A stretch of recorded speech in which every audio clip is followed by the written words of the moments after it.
This pattern is my Lacey Raglan baby sweater. It's done with a seed stitch border as well as a neck. I'm going to show an abbreviated version. So I'll start with this worsted weight yarn just to show you the seed stitch. You would cast on the amount of stitches that the pattern calls for, and each pattern is different. Of course, each size is different, so you would cast on.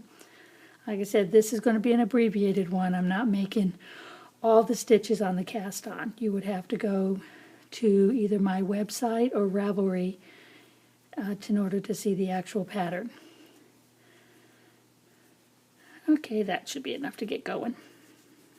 Alright, now the seed stitch is a knit one, purl one. But what makes it different from a rib stitch is you would knit on top of the knits when you turn your work, and purl on top of the purls, and that would make it a rib. Now when you do the seed, you would knit on top of the purls and purl on top of the knits. So that's what makes the little bumpy textured edges. You would do 5 seed stitches on each side of the raglan sweater. That would make your border, and then the main body is done in stockinette. So the 5 stitch border is what will help keep your baby jacket laying flat so it doesn't roll and curl like anything with just basic stockinette. Okay, there's the first row. Now the second row we ended with a purl, so this time we want to knit because that's a purl. Now this was a knit stitch, so we want a purl on the knit stitch. There's a purl, so we're going to knit, and we got a purl. Then we knit on this purl. The way to tell the difference between a knit and a purl is if you look at the knit, you see a little V under it. If you look at the purl, you see a little horizontal bump. So you know if you see a horizontal bump, that's a purl. So since that's a purl, we want to knit, so we put the yarn in back and knit. Now to do the purl, we bring the yarn to the front and purl. Take the yarn to the back, knit, yarn to the front, purl, yarn to the back, knit, yarn to the front, purl, yarn to the back, yarn to the front, and you can sort of see it starting to develop. Got the little bumps. Now we're just going to pretend we've done the entire collar section, which is right here. Oh, I'll go ahead and show you how to get your buttonhole in here. The next row would be your second row. You would knit, purl, then you would do a yarn over on the purl side, so you go over and around. So it almost looks like you've done too many. And then you would purl 2 together, put it to the back, and see now you're back on the purl side again. Then you knit. Now we're going to use that yarn over purl ways when we get ready to do the lace. There is actually 8 rolls in the lace pattern, but only 4 of them you actually do yarn overs, knit 2 togethers, and the actual pattern. The back side was nothing but purls straight across.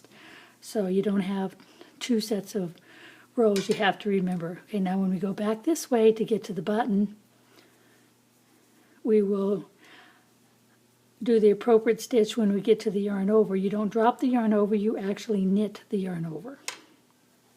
That way you make it a stitch as well as a buttonhole. So let's get back real quick.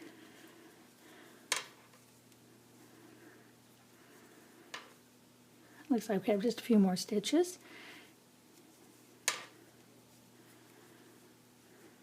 Okay, now we're back to the yarn over.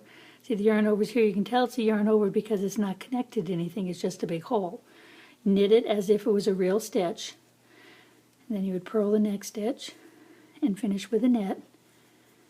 So what that does is it keeps your stitch count, but it also gives you the hole for your button. Now we're going to split it out. At this point, you want to split out the front, the sleeve, the back, the other sleeve, and the other front. So when you do that, like I said, this is just an abbreviated one. You'd start with your knit or purl, whatever the pattern calls for. Knit or purl the amount of, well, see, you would do your seed stitch here. You do your 5 seed stitches here. I'll just do 3. And then you would knit or purl based on what the pattern says. Then you would do an increase, because this is where we're going to split out the sleeve. So you knit in the front and the back of the same stitch, and that makes an increase. Then you place a stitch marker. Usually they're a contrasting color. I picked up the wrong color. And then you want to do another increase, so you knit in the front and the back of the same stitch, and there's your increase. And then you go to the next one. Say this is where the next one is. So you knit in the front and the back. There's your increase. Place a marker. Then you work in the front and back. And there's your second increase. And you go to the end, and then of course then you do another seed stitch. So we'll say these last three is our seed stitch. This is the other side. You would actually have 4 markers and 5 sections. So when you come back the other way, you would be working on the purl side. So first you do your seed stitch border. Here it's just the 3 stitches. Okay, now it's time to purl across. So you purl every stitch, including your increase. So you purl each side of your increase. Slip your marker and keep on purling all the way back to the other end. We're just about there. That's why I'm doing an abbreviated version. Slip your marker again. It could be a plastic marker, it could be a ring marker, it could be a yarn, it could be a decorative wire marker. It doesn't really matter, whichever marker you want to use. Okay, say this is my seed stitch border. So now this is a purl, so we're going to knit. There's a knit, so we're going to purl. And then we got a purl. And you will continue in this fashion, increasing your stitches on the front until you have this. So see, there's your seed stitch neck, and there's your seed stitch borders, and there's where all the increases are. As you can see, I got the markers here and here. At this point, you would break your yarn off, give yourself, a good 3 feet or so, wind it onto something. I like to use little bread wrapper holders, because you really don't want to stitch this right now, and you want to hang on to this to use to stitch this. Otherwise, you're going to have to make a join there, and you're going to have to weave in tails. I always like to start over here where my sleeve is. Now you can put all these on stitch holders if you like. I just found it's easier just to go ahead and slide the stitches over and pretend like my needles are my stitch holders.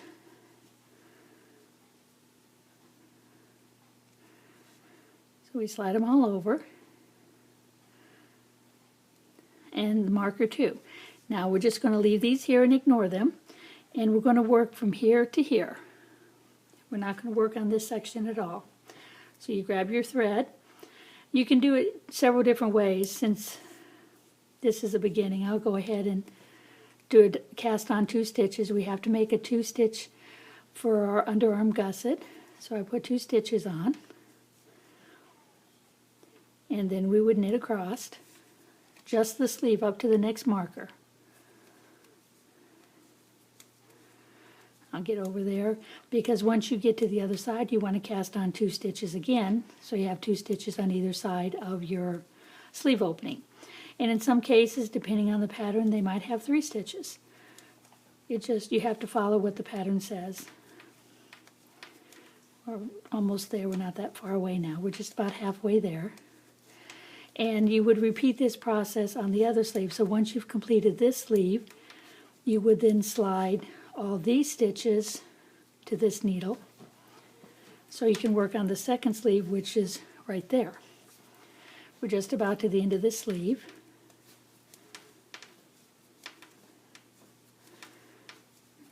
I've got a few more stitches left here. And on this side, since I don't have a long tail to do a long tail cast on, I do one of the different variations of a cable cast on. So you turn your work over. This is where we've got to put 2 stitches over here from off of here. So insert your needle, yarn over. Now instead of taking this one off, you want to put this one over here, so you'd slide it on. So now we have 1 new stitch. And we got to do a second one. So go in the first stitch again, yarn over, and put it onto your left-hand needle. So now you've got 2 extra stitches on this side, same as you have the 2 extra stitches on this side. Oops, these are purls, so I need to go this way because this is the back. So, you know, the bumps will help you know this is the purl side. Like on the front side, you got the little V's, so that's the knit side or the front. Also, they would say right side, and the abbreviation for that is RS. If you were on the back side or the purl side, they would consider that the wrong side, and the abbreviation for that is WS, which represents wrong side. Now, after you get these 2 rows established, then you would start with the lace patterns because the whole sleeve down to the cuff is in the lace pattern. I would do just the first 4 rows of the lace pattern because the second 2 rows, or 4 rows, is the repeat of the first 4 rows. It's just you would start in a different stitch location. Like in the first one, you would start with a knit 1 yarn over for row 1, but when you get to row 5, you would start with a knit 2 together purl 1 because you want to stagger the holes. I'll show you that as soon as I get this done. Looks like I got 2 more stitches. Okay, so now I'm ready to begin the lace pattern because I got back to the marker. And this is what I'm working on now. You see, this is all the stitches held to the side, and I have it here. Now you can also give yourself a long tail when you go to cast on and hang on to it, and then you can use that to sew down the sleeve. But as you see, this is your lace pattern, and it repeats. Here's 2, 4, 6, 8, but you can see it repeats. So you do the first 4 rows, and it repeats, and then you do the second 4 rows, and it repeats each other, and you get this nice little lacy, and you end up, and then you end up with your seed stitch here at the top. So let's go ahead and get the first row started. So you start with a knit 1. We do a yarn over, which means you just bring it to the front. But since the next stitch is a purl 1, after you bring it to the front, you got to wrap it around again. So it almost looks like you're wrapping twice, but you're really just making 1. So then you purl 1, then purl 3 together, which means you put the needle inside 3 stitches. It's really tight, and purl those 3 together. Then you purl 1. The next is a yarn over and knit 1. Well, the yarn is already in the front, so you're just setting the yarn to the back. So when you go to do your knit, just leave the yarn, flip over the needle, and you got your yarn over and your knit 1. And then you would yarn over again. So you got to bring it to the front and wrap it.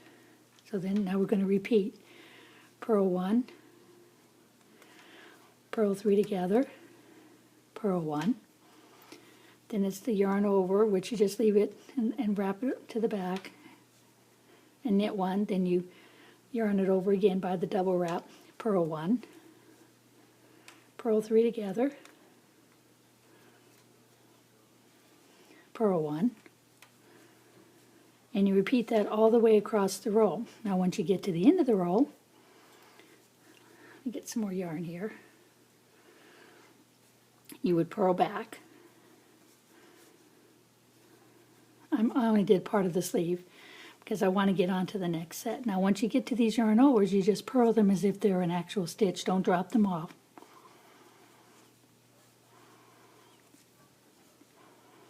And then we start again. We're almost back to the beginning.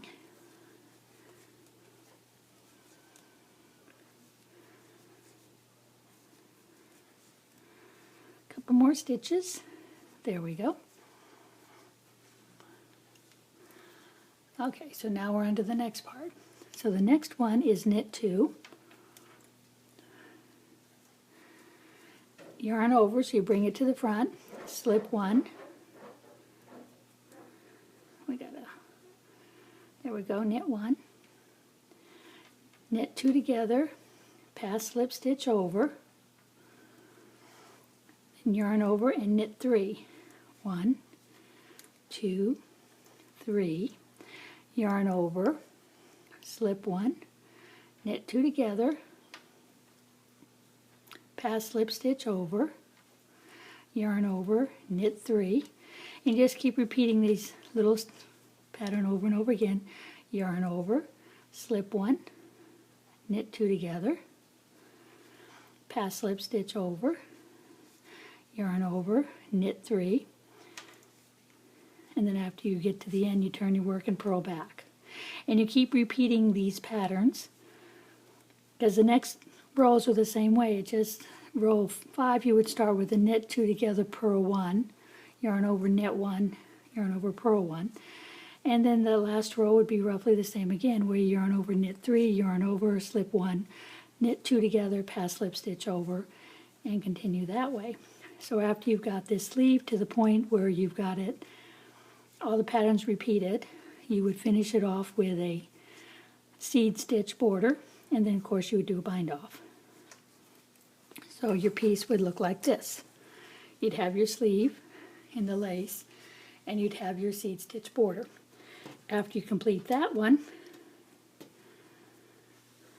now you would slide all your back stitches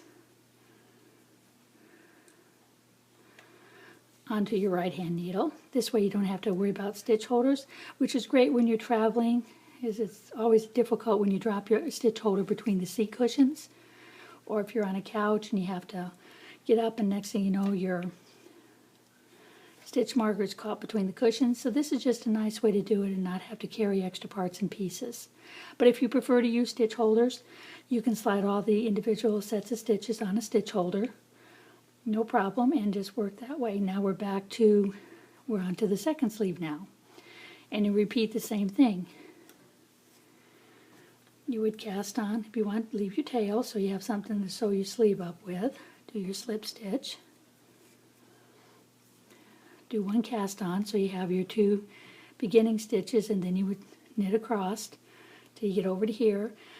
Do your 2 cable cast ons, purl back, and then you would start your other sleeve. So now once you get your 2 sleeves done, it looks like this. You've got your front stitches, your back stitches, and your other front stitches, and your sleeves are here finished. So now this is where this other one comes into play.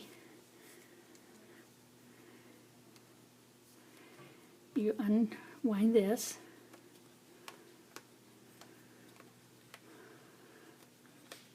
you want to give yourself plenty of extra thread when you do this. I probably gave myself way too much. There we go.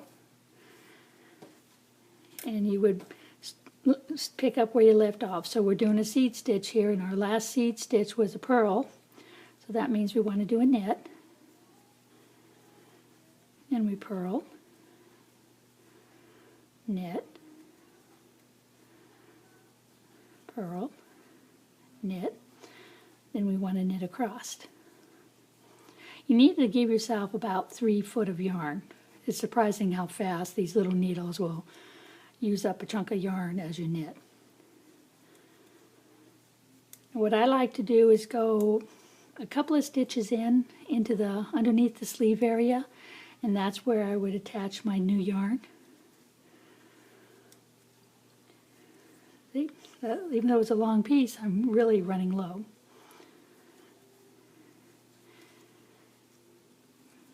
A couple more stitches here. There we go.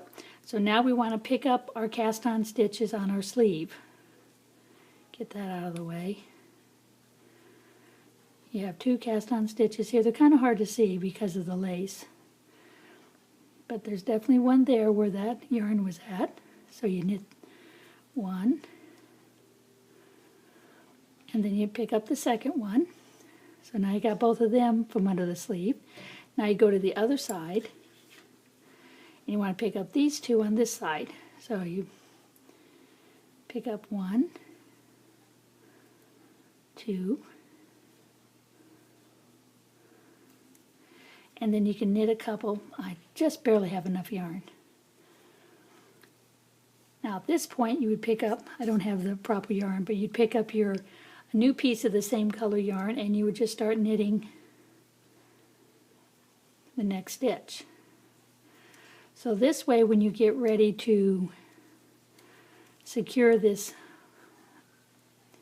2 pieces of yarn that you've attached, you can actually secure it and then weave it into your seam here where your sleeve is at, so you won't see that, and you have a nice edge here. Once you get all that attached, you come over here and do the same thing for this sleeve, and come over here to the other side, and then go back with your purls, just like we did on the sleeve. And once you get to that point, now you're all connected together, and you would start your lace stitch pattern again. After you do your rib, you would continue your lace pattern all the way and finish it off with another seed.